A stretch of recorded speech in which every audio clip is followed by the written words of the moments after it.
no problem. I've still got Plan C. Ladies and gentlemen.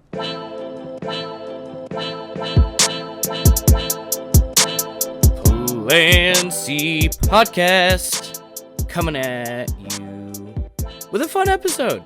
We are doing a movie review. Woohoo! I am joined by a couple friends, more than a couple, a few, if you will, because a couple indicates just two. Joined by a couple friends. I did it again. Joined by a few friends, reviewing the movie Oldboy, 2003. Fantastic Korean thriller movie. If you haven't seen it, I would highly suggest you watch it before watching this. But if not, we explain stuff, but you'll still be a little lost. So, As always, thank y'all so much for giving us a listen on this. I think I'm gonna release this on Thursday, but we'll see. We'll see what happens. Make sure to follow our socials, Instagram, Twitter, YouTube. We are all over there. Hit us up. Say what's up. We are doing, hopefully, weekly sort of football recaps, and I want those to come out sort of on thinking Tuesday afternoons. But don't hold me to that because life is crazy and things happen. But that is what that is the attempt, right? Okay, I'm rambling. So as I said, we reviewed Oldboy. It was a lot of fun. Sort of one of the most brain-melting movies I've certainly ever seen, and just in terms of a movie that kind of just like cracked my brain, it's definitely up there. Make sure to check us out on Spotify, check us out on Apple, check us out on, again, YouTube. We are on Breaker. We are on so many different podcasts. All you got to do, our podcast platforms, all you got to do is look us up on Google. You can find us. You can find us on Spotify, so on and so forth. Yeah, thanks again for the listen. It's sometimes, sometimes hard to, with all that's going on in life, just to talk into a mic and laugh with friends. But I'm hoping that this is gonna be the start of, well, not the start, but the continuation of what has been a lovely experience. Anyway, I'm rambling too much. Let's get to it.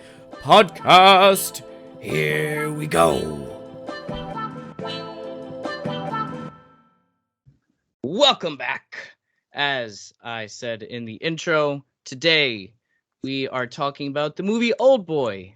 And I feel like that doesn't give it enough weight. So, if you've seen this movie before, it is one of the best movies I've certainly ever seen.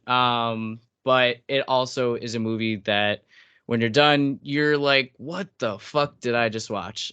So I am joined by three friends today who I actually saw the movie with. We have Connor. Say what's up, Connor. How you doing? Saneesh. Hello. And we got Alex. Hey, yo. So the three of you had definitely seen it before, so don't want to waste too much time on explaining what happened, but just to go over a little plot. There's a guy, Odesu. He's drunk in a police station. He's kind of just really fucking around. It's very comedic, and you're like, ha. It's a little sad. And you find out it's his daughter's birthday. I think it's 3rd or 4th. I can't remember. And he has a little gift for her, and very nice. And then he ends up passed out after making a phone call to his daughter, and then suddenly he wakes up in a prison. And he's like, what the fuck? And for the next 15 years, he is fed dumplings every day, and is just under complete psychological torture. Within the first year that he's in there, you find out that his wife was murdered. He is the prime suspect, they say in the news. So, haha, fuck you. He has no idea who is doing this to him. And then 15 years later, he is able to escape, or so he thinks. And he goes on a killing spree to try and find out who locked him up. Eventually, he finds. Well, hold on. Let me rewind a little bit. On the night he gets out, he meets this woman who at a restaurant as he is very famously eating a poor live creature. I'm just gonna save that for YouTube if you haven't seen it. And they kind of develop a bond, eventually start falling in love all throughout his revenge campaign, and they sleep together, blah blah blah. You think, oh, that's nice, a little romance. All right, yeah, so you fucking thought. We get to the end here, and I can't imagine the look on your faces as I'm explaining this. We get to the end, and we eventually find out that the man taking revenge against Odesu is his former classmate, and he's taking revenge against him because Odesu caught his classmate, who is named Woojin, having intimate relations with his sister at school, and Odesu leaves school because he's transferring somewhere else. Tells a friend, like, oh hey, guess what I saw? Don't tell anyone. Yeah, famous last words. So then the sister, Suwa, she ends up committing suicide because of this, and that drives his need for revenge, Woojin's need for revenge. So it eventually comes to that, Woojin is the one who did it, and Odesu is confronting him, and then Woojin is like, bro, I got bad news for you. It's all a lie. Yes, that's right. Spoiler alert. He has been fucking his daughter. Mito is his daughter. What the fuck? And then there's a whole explanation about how he did this, why he did this. We'll get into a little bit of that. But it ends a little bit into the future with Odesu having literally cut out his tongue because, well, again, I'll get into that too in a little bit. With him cutting out his tongue and him being hypnotized to hopefully forget what has passed. And so yeah, I'm sure you're saying, if you've never seen this, you're like, wow, what the fuck? That sounds insane. So gentlemen, what did we'll start with Connor. What does this movie make you think? I'll start by asking that. Ooh, always tough to be the first opinion in. What does this movie make me think? I think it's more important for me to consider how this movie makes me feel, like physically and viscerally while I'm watching it, which is hard to refer to in the past tense when you're not like experiencing it as it happens. But I to the best of my ability to try to like pick apart what director Park is aiming to do with this film is I think he's trying to make the viewer feel something very very heightened physically and in a phenomenological sense, to throw out an academic term there. But I think that's essentially what he's trying to do. Is he's more interested in making the viewer feel something very specific, in particular, and new and different to things that anybody would experience in their own life, and then to have to consider that after the fact, intellectually and emotionally and mentally, is more of the long run experience of dealing with this film. I don't think you're necessarily thinking about it in intellectual terms as you are when you watch most highly acclaimed American films, if that makes sense. Yeah, that makes sense. I got you. Yeah. Mm-hmm. Saneesh, Alex? Saneesh, you Okay, sounds good.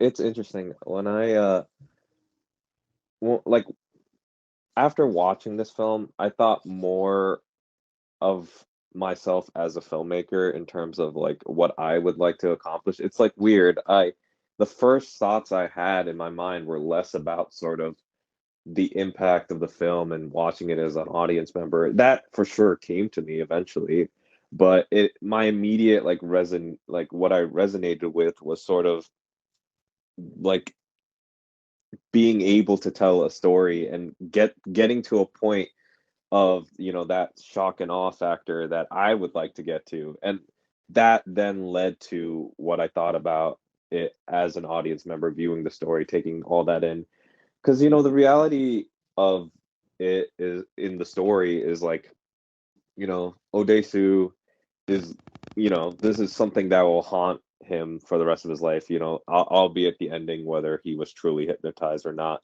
But us as an audience, like, we watch it, and in it of itself is something haunting, something that most stories, when they end, you can always sort of see a light at the end of the tunnel, or feel like someone can get over it with a certain amount of time. But like, this ending was something that, like, I don't know, when you try to wrap your head around it, it just seems like this is going down with you for the rest of your life. And that sort of kind of epitomized what my immediate reaction was like, man, like, I want to tell stories that inevitably people are like still thinking about and being like, yo, that's kind of crazy. And, just kind of connecting those things. But that was just sort of my immediate guttural reaction after leaving the theater. Mm. Yeah. Yeah, I would just echo what the other fellas said. Brilliantly disturbing. I think this really paid off. I'm been on my Park Chan kick for the past year. This is probably the third or fourth I've seen of his.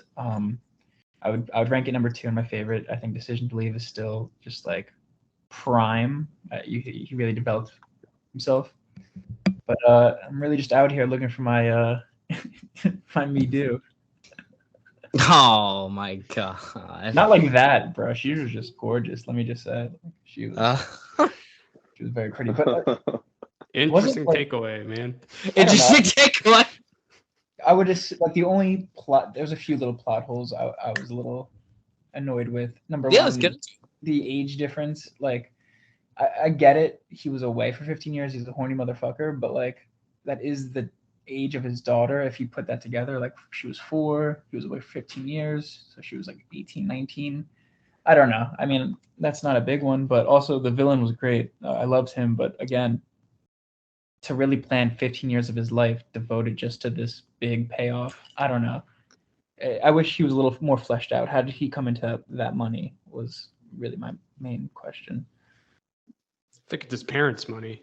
It was. Yeah, I think that's what when Odesu is kind of going down memory lane about high school drama and stuff like that, his friend says that their parents were very rich. So yeah. Yeah, Clear that up. that does address Yeah. that. And also even the age difference. I know there was like subtle hypnosis in regarding to how they sort of like fell in love with each other. True. So True. that I do agree that kind of is like an easy sort of cop out in resolving sort of these weird issues. But they did throw that in as an aspect of it. Yeah. For sure. And the dude knows how to wield a hammer. So I mean, the fighting was awesome, and to learn that was one take, and they only rehearsed once. That was really cool. Yeah, the hallway scene, and just to find out that it's that scene is so pervasive that even like Daredevil on Netflix used they had a one take scene similar to that. I think oddly this is like one of the more important fight scenes of the last 20 years. I remember coming into this movie the first time. What I had known about it beforehand was that there's a crazy fight scene in the hallway. That's one take. He eats an octopus, and that there's a crazy twist. And I did not know what the twist was before I'd seen it. It 100%. And that's sort of what I had heard too. And it's so funny that if you haven't seen the movie, you know it for the octopus, and you know it for the and you know it for the hallway scene. But if you have seen it, you know it for those things and much more. It's a really cool movie because I found that, you know, whether it was a comedic moment, whether it was an extremely thrilling moment, whether it was an extremely horrifying moment, you know, you never skip a beat. And these blending of tones just literally all throughout the movie are just really, really incredible. You know,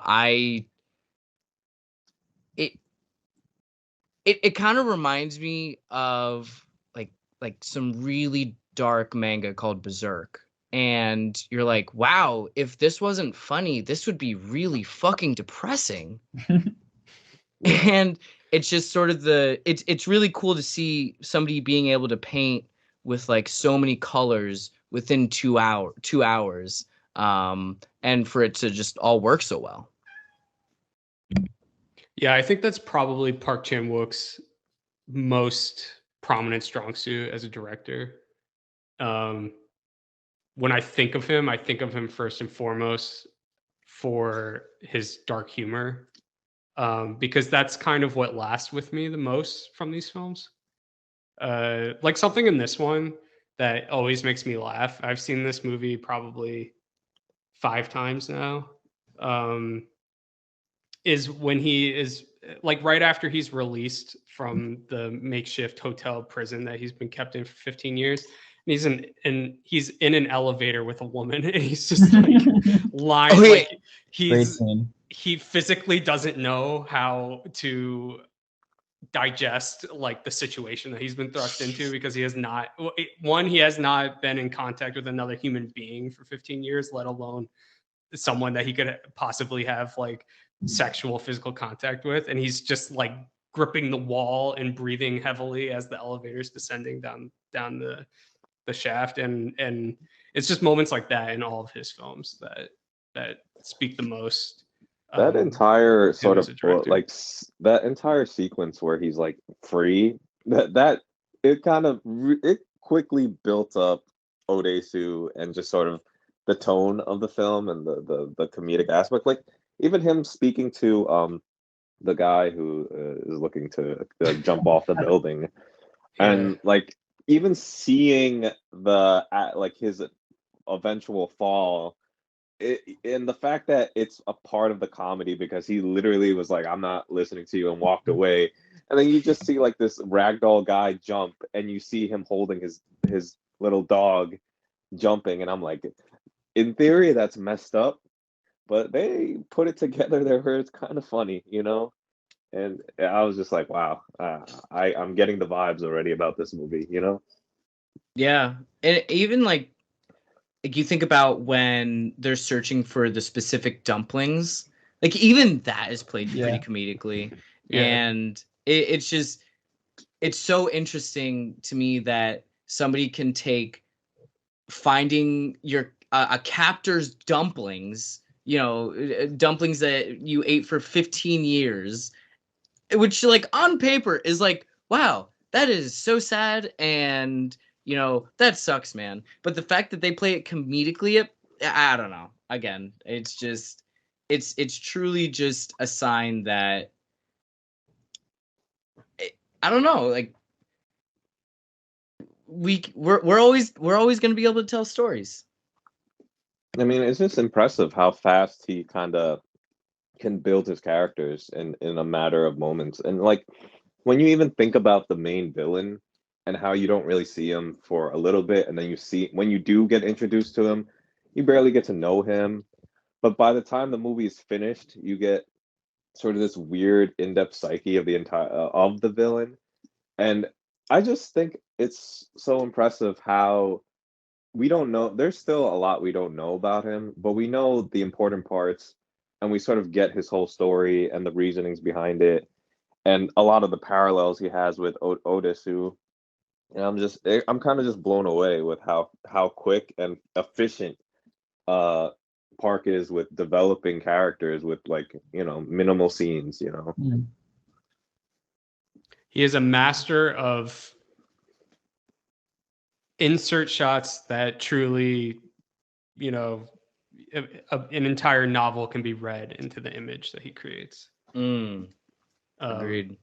And from film to film, everything from Sympathy for Mr. Vengeance all the way through Decision to Leave, the second thing I think of him the most is these incredible insert shots that he's able to pull off in a way that don't come across as like pretentious or anything like that. I'm trying to think of a specific one from this film. Unfortunately, I just keep thinking of the back end of the hammer like wedging its way around the guy's tooth. Oh yeah.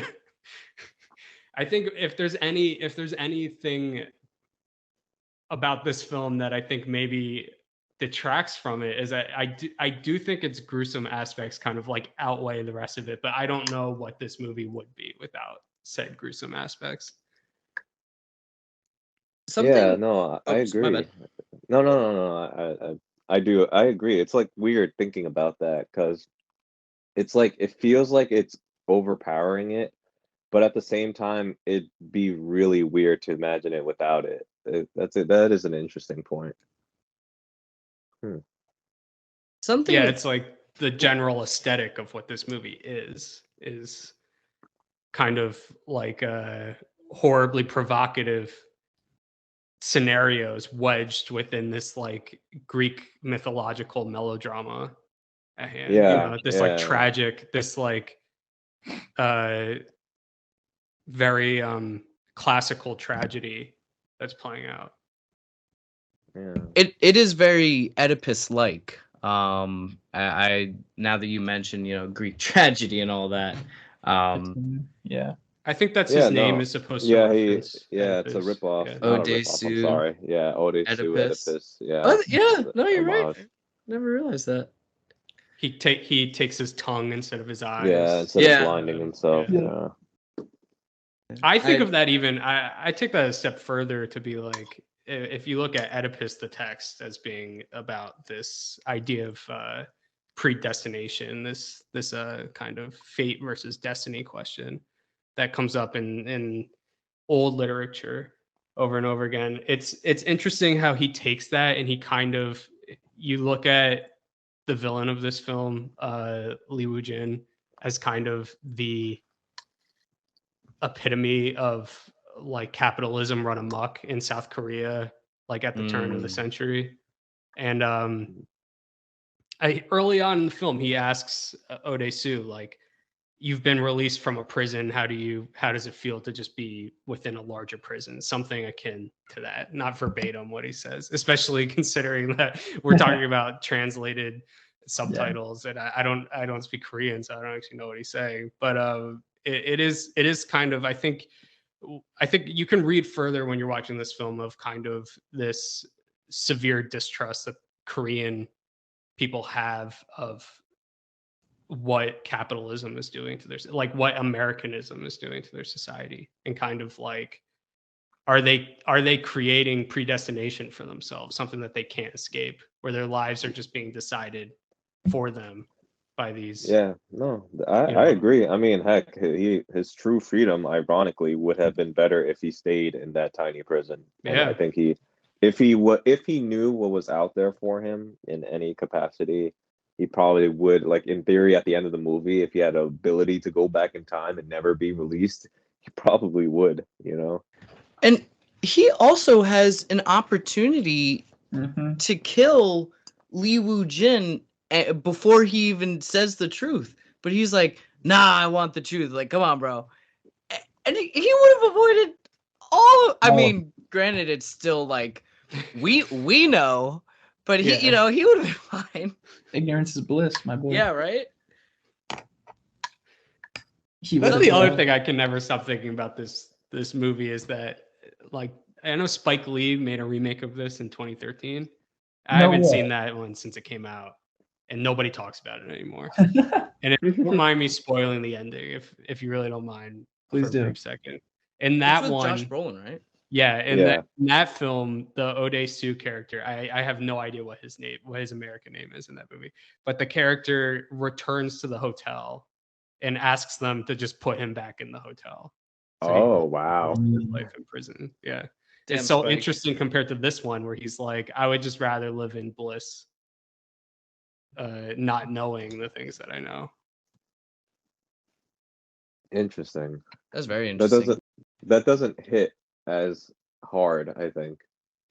Yeah, he's also, I don't think the hypnosis, I don't think that that's a part of the storyline in that movie. Oh yeah? either. Oh Yeah. wow. So I guess it wouldn't work in that movie. I see. He would, Michael if Perrioli's he in wanted this? to live with her, with his daughter, he would have to be knowledgeable of it for the rest of his life. So I guess that just doesn't work. Elizabeth Olsen. It's good casting. Yeah. It's the daughter. It's not a terrible movie. It's just in my mind, it's kind of the Lesser Watchmen, the version. graphic novel to the Watchmen thing, Mm. where it's like if you haven't read the graphic novel, it's like, oh, this is a really interesting movie. But Well- having read the graphic novel, it's kind of a shitty movie. Yeah, because Hack Snyder made it. Yeah, but it's kind of it's a similar thing. I mean, it's a much better movie than the Watchmen movie, but I think if you hadn't seen the Korean Oldboy and you had only watched the American one, you would probably be taken pretty off guard by it, Mm. and it would probably hit you pretty hard. But having watched it after watching the Korean one and having none of that authorial flair that Park Chan-wook is so great at doing, because it's really like a direct for hire job for Spike Lee at that moment in time. He's not really directing it because it's his like dream project that he wants to get made. He's doing it so that he could eventually make another thing that he actually wants to make. So it's just it's devoid of that kind of like aesthetic flourishment that Park Chan-wook like luxuriates in the original film. Looking at the American cast, it really just makes me think about how tight the original is, and just the fact that, you know, we really like on screen, besides a couple of like the, you know, Lee Woo-jin's minions, we it's really only Odesu, Mito, and Lee Woo-jin, and Lee Woo-jin doesn't really come in until the end. And I don't know, that's just it's so, I gotta keep coming back to just like praising it, but you know, American movies, there or just Western movies in general, there has to be a best friend. There has to be like, you know, the love interest has to have a best friend, and you know, there has to be a boss, and there has to be 500 characters, and we can never just do anything with, you know, a tight knit story. But like this movie pulls off so fucking much with 3, maybe 4 characters, and I don't know. No, yeah, a lot of that had to do with sort of the circumstances that the protagonist was put in. Like the writing was in a way where a good portion of the beginning of the film, you don't really need dialogue interactions because you put a guy in prison 15 years, very absurd situation. He's in there by himself. That alone, you know, you get to know a character based more on his actions than what they say. And so you see this guy, how he's acting in 15 years. There's inner monologue. You get a little bit of that.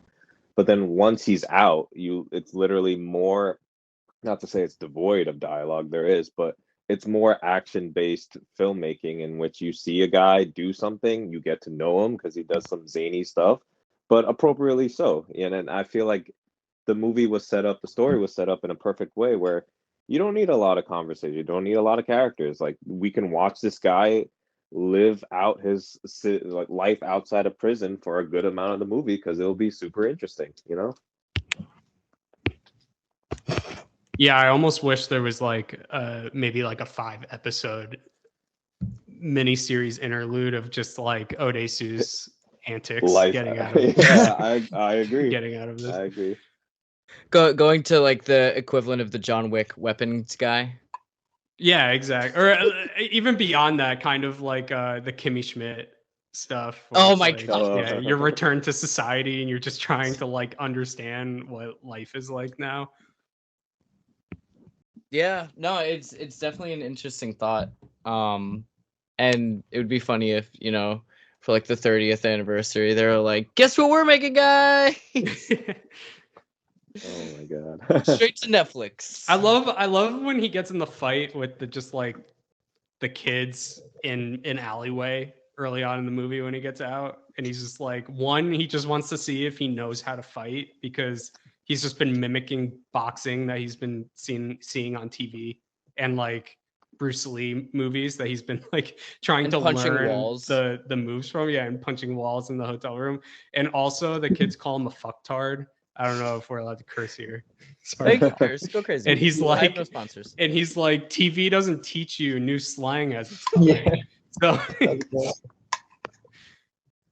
Man, that was the one part of the movie that I'm like, come on now. No way this guy just does like a 5v1 and he's like, I did master fighting. I'm like, wait a second, that wall did not hit you back. How is That this wall- possible? I feel like part of it is just that he's just a crazy person. Yeah, It's he's like, crazy. Yeah. There's yeah. you can't do anything too crazy. Like that big the hallway fight scene is like these guys are it's their job to be fighting him. So they're kind of Yeah. like, oh, come on, what's going on? And he's just like this ball of rage that's rolling through them and hitting them with hammers and Yeah, pieces of that's wood. true. And honestly, when you're looking at that in person, it gives off like crackhead energy. And most of the time when we're walking past a crackhead, we kind of want like, yo, this is crazy. I kind of want to not be here anymore. yeah. So I get that aspect. You know, that's a good point. I think the thing about that fight scene that hasn't lived on, if we're talking about it being as influential as it is, and yes, it's been replicated in Daredevil and like countless action series and action films, American ones, over the years, is like exactly what Park Chan-wook says in the interview that we saw at the screening we went to, where he was talking about how when they were rehearsing it, the actor was getting really tired, like halfway through the fight. And he wanted to include that in the scene itself because that's a real thing that happens in real life, and you don't see that in movies.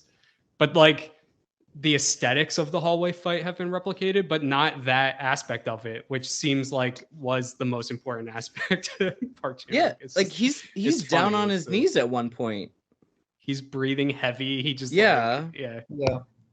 I appreciated the fact that guys were attacking at the same time. You know, Oh, something more facts. realistic. Yeah. You know, Not just one at a tunneling. time. Yeah, exactly. Something I was thinking about is just how I think people just when they want to replicate something like this, or some of the fight scenes from like the Raid,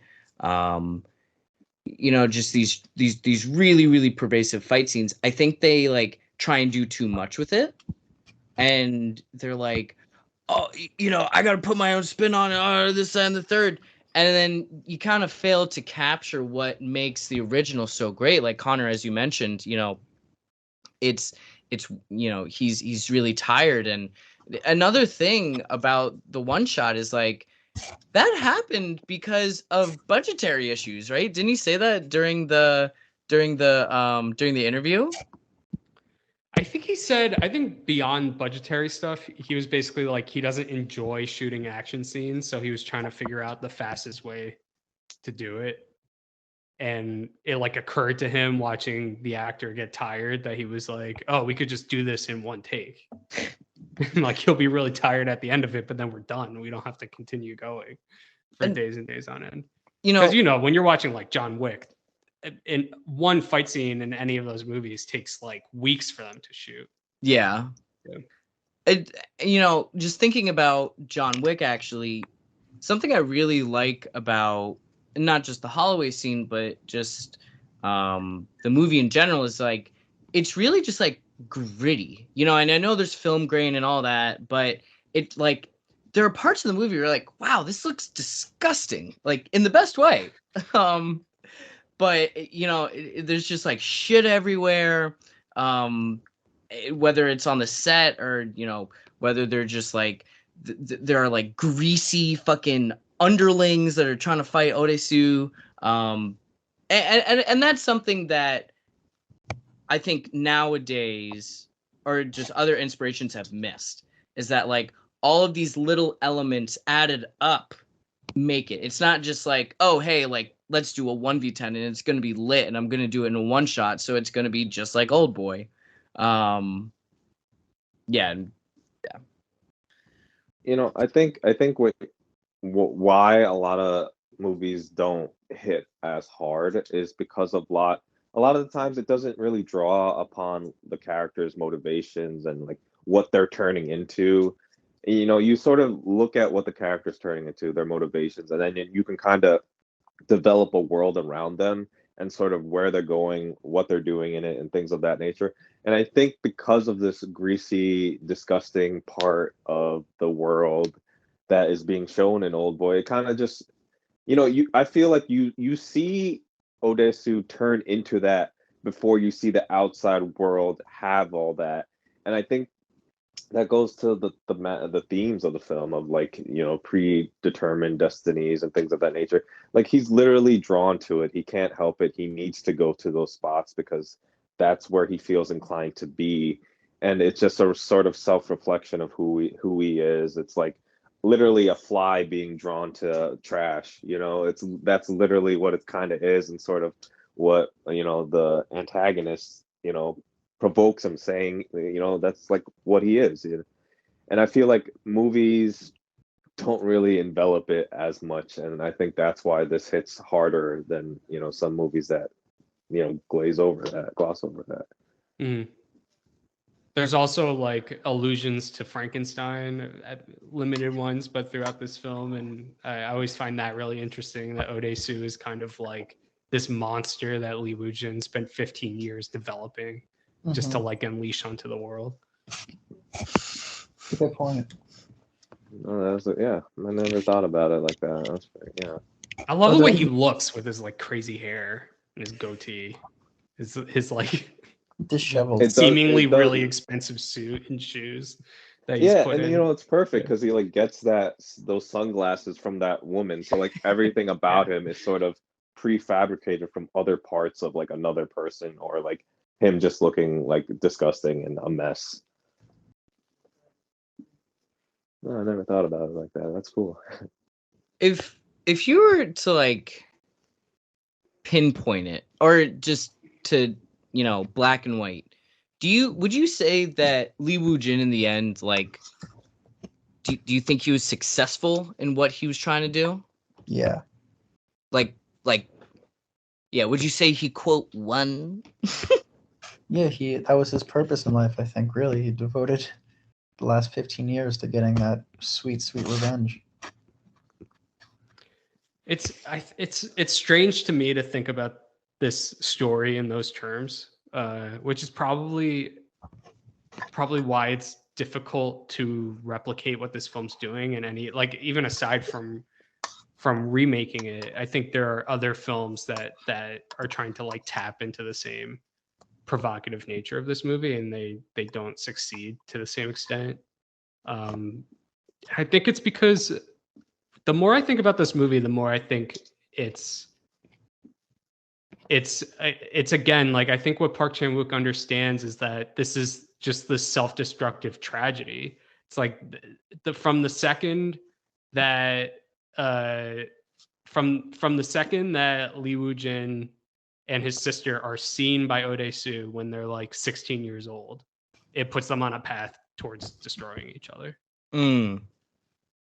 Yeah, it's really hard to say like anyone really won. It's sort of like like Lee Woo-jin's life literally like once he lost his sister, I think in his mind, it was basically his life was like forfeit at that moment, and he like needed his only purpose in life was to get revenge. But I think he was also very much aware that once he got it, like there is no point in living. So like once he got his revenge, I don't think it was a moment of satisfaction. It was more so like this, I don't know, completion. like sort of like this sort of primal completion aspect where he just needed that. It wasn't necessarily satisfying for him because he still thought about his sister up until the very end, where he was still very much depressed and sad.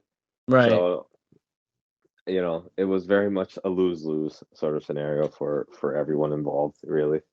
This movie asserts that there's like a painting in the hotel room that Odesu is locked in of I don't know, just like a deranged looking expressionist face staring out of the painting. And it says, I think it says, when you laugh, the world laughs with you, but when you weep alone.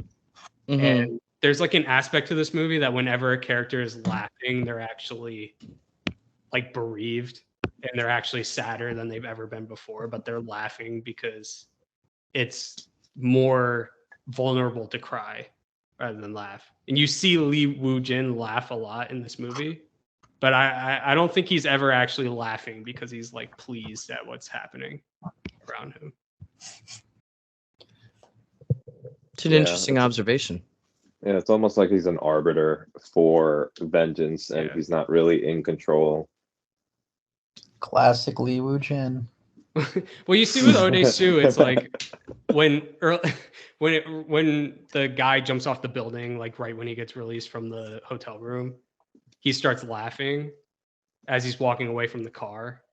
Oh yeah, But yeah. it's like a very strained laughter, and I think you can project onto that he's having a really hard time dealing with what's happening around him. And the only like mechanism that he's retained from his time in that hotel room is that you can laugh in situations like this, leading all the way to the last shot of the movie, Yes. which is him trying to laugh Yes. and getting to the point where he can't do it anymore. Psychotic look. Yeah. Like the Joker almost. What do you guys think the ending meant? Do you think there was a definitive answer, like which path he chose? Did he remember it, or did he wipe it from his memory? I think he remembered it because you see like so for those who don't know, he goes to the hypnotist and he's like, "Hey, I need you to make me forget this." And she's like, "Bet, I got you." So what's going to happen is you're going to split into two people, and those people are going to walk away from each other back to back, blah blah blah. And with the monster, with every step you take, you will get 1 year older. So boom. All right. So in the end, it's like he's sitting there and he sees the reflection of the monster in a mirror. And so for me, that just tells me like, oh, this motherfucker, like he is still suffering. He did not forget. And I think that like looking back on it, mirrors sort of had you know, there's an importance to them in the movie. You know, because there's like earlier in the movie when Odesu is like still really losing it. I think he like looks at his reflection in like a broken mirror. And I think that just like kind of is a callback to, you know, in the end there when the mirror is full, but it's like the monster. Mm-hmm. What about That y'all? conversation that ends the movie in Lee Woo Jin's penthouse is almost entirely, it's not shot in a way that makes this extremely clear because director Park's doing a lot he's doing a lot of expressionist filmmaking like within the blocking of the scene, but that entire conversation is shot from Lee Woo Jin looking into the mirror and seeing Odesu behind him. So it's odd because they're facing the camera at the same time, because the camera kind of like assumes the POV of the mirror for a lot of that conversation. And I feel like they do some stuff with like the water reflection too, don't they? Yeah, there's a lot In the it apartment? just- In the apartment. Yeah. Yeah. Yes. Yeah.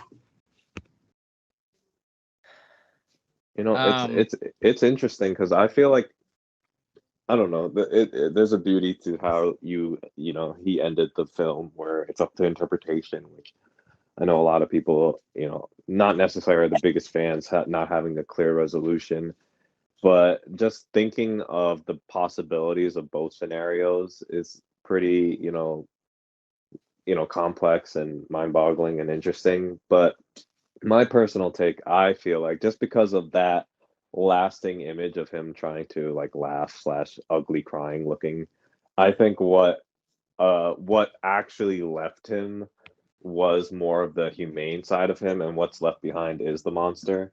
in a very, you know, sad, ironic twist. But that's sort of what I thought immediately leaving the theater.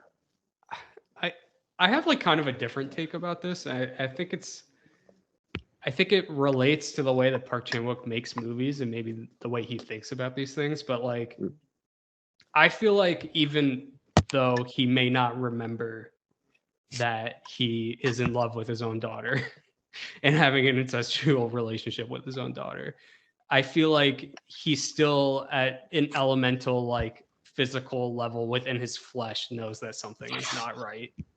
And I think that's like what he's struggling with is just, I mean, the man doesn't have a tongue. He's gotten the shit kicked out of him. He's got stabbed in the back. Like beyond just like the physical trauma of what he went through, I think like there's something about his body that goes beyond just his mind that knows that something's not right with him. Well, you know And what this the sad situation he's going reality is of the situation? Like, if that is sort of what did happen to him, it will just be a cycle of what essentially happened to him in the first place, where he was just curious. Why is he in this place? What's going on? So if he was in that spot before, it'd be a thing where he's like, why don't I remember these things? Why is my tongue, or like, what's going on? And would lead him to another path of inevitably like finding out the truth again. the And eternal that's also, sunshine dilemma. yeah, literally. It's just like a cycle of tragedy. And that's also what could have happened at the end too. Interesting. Before I know we got to get going soon, but does anyone have any burning thoughts they got to get out before we head out? Just that he's one of my favorite directors, and this is like not my favorite movie of his, which is kind of insane to say because it's such a good movie, but he's had such an incredible career and has made so many great things that if I could just recommend a few. Yeah, go for it. I think Sympathy for Mr. Vengeance, which is the one that he made before Oldboy, is kind of like encapsulates his vision of humanity better than any film he has made since or before. I think Thirst, which is like his version of a vampire movie, is incredible. And if we're talking about black humor, it probably captures his sense of comedy better than any of the other films that he had made. The Handmaiden is pretty incredible. I know a lot of people have seen that because it was on Amazon when it came out, probably like 6 years ago, I think. Decision to Leave that came out last year, great movie. And I really, really, really like, he made a mini series of John Le Carré's The Little Drummer Girl that I think was on like AMC or something, but I found it on Amazon and watched it on there. And I really, really, really enjoy that miniseries. And it's probably my favorite book of John Le Carré that I've read. It's a espionage miniseries about conflict between Israel and Palestine in the early 80s, maybe even the late 70s. It stars Florence Pugh and Alexander Skarsgård and Michael Shannon, and it's pretty incredible. And I don't know anybody else that has seen it, so I would enjoy talking about it with somebody if other people would give it a watch. I definitely like all those actors, so shit. Yeah, me too. I'll probably check it out at some point. Any other thoughts, boys? Oh man, good movie. Definitely a good movie. Definitely a good movie. Don't. Where you go ahead. I was gonna say I actually had not seen it to completion up until we saw it together, and I feel like the culmination of everything you get out of it kind of just ties back to what I mentioned before, where it's like, if you like to tell stories or anything of that nature, this movie can just sort of give you a spark of, creativity and interest. Just especially if you haven't seen his other films, and then you watch this, and then you're like, oh wow, like this is a unique way to tell this sort of Greek tragedy, and that's like my ultimate take, I guess. Word. Quick advice: don't see it with your daughter if you have a daughter. Shit. Don't do that. And be prepared. I was sitting next to Colin when we saw it, and he had a very violent reaction. in I his like- seat I while it just was like- happening. I physically like had to like bend my body. Like you know in the episode of SpongeBob when Squidward goes to the future? Yeah. Future. Yeah, that was literally me, except it was incest. Incest. Yeah. All right. Well, if that's all we got, thank y'all very much for joining. Appreciate all of you making time out of your nights. Pull up, talk on the Plan C podcast. Definitely not going to be the last one.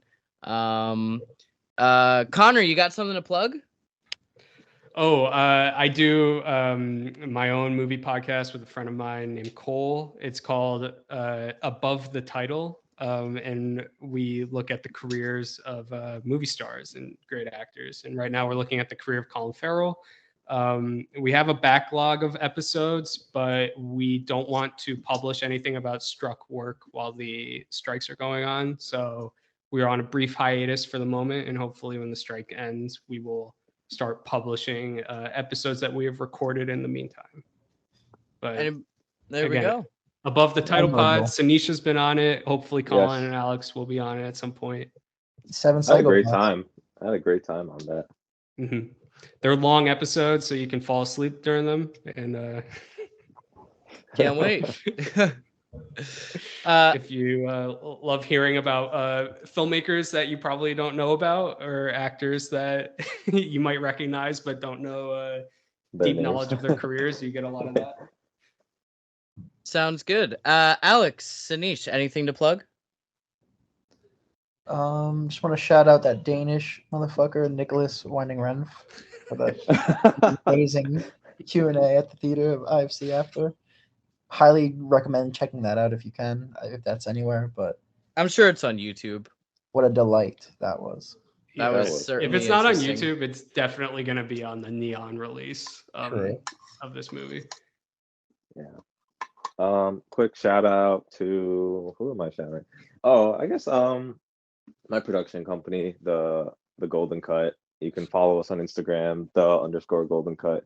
Trying to sort of gear the company to doing more passion projects of mine and my business partner, sort of trying to come up with scripts and stuff. So hopefully soon, if you do follow us at some point, something will pop up on that social media page of some passion project we're working on. All right. Thanks, guys. And remember, keep McGinnis 2 lanes. Right, Connor? No comment. All right, y'all. I will see you on the next one. And yeah, thanks, Thank you. y'all. Thanks, Thanks for having Colin. me. And that was this episode of the Plan C podcast. Thank you so much if you listened through the entire thing. It was a very fun episode to record. Thank you to Connor. Thank you to Saneesh. Thank you to Alex. Appreciate y'all for all pulling up. It was so great to not only see the movie with you, but then to break it down, see what you all had to say. Everyone had very unique perspectives. It was very nice. As always, make sure you're following on socials at Plan C Podcast, on Twitter, on Instagram. Check us out on Apple. Check us out on Spotify. Check us out on YouTube, Breaker, so on and so forth, baby. We are there, coming at you. 10 different podcast platforms in over 50 countries. Literally, I see the statistics. Whoever you are, wherever you are, there's some fucking interesting countries on there. Appreciate you. Thank you so much for checking it out. You know, this when I see stuff like that, it's like, oh hey, it's not just into the void. The void listens. Anyway, see you at the next one. Have a great time. Back. Peace.